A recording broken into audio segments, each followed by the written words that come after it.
High বন্ধুরা, দেখো আমাদের গরমকালের খাবার উঠে গেছে, লোভনীয় জিনিস। তো দেখো দেখো তাল শাঁস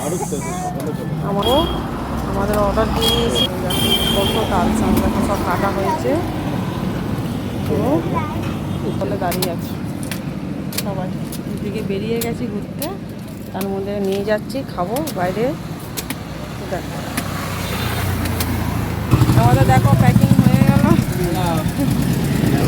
দেখো আমাদের প্যাকিং হয়ে গেছে, নিয়ে নিলাম, এবার নিয়ে যাচ্ছি। এবার দেখো আমাদের নিয়ে হয়ে গেছে, এবার আমরা যাবো। চলো, এই দেখো চলে যাচ্ছে, জিভ থেকে জল বেরাচ্ছে বলছে, তাই তো? খাওয়া হবে তো? আমাদের খাওয়া হবে, জিভ থেকে জল বেরাচ্ছে, প্যাকিং হয়ে গেছে।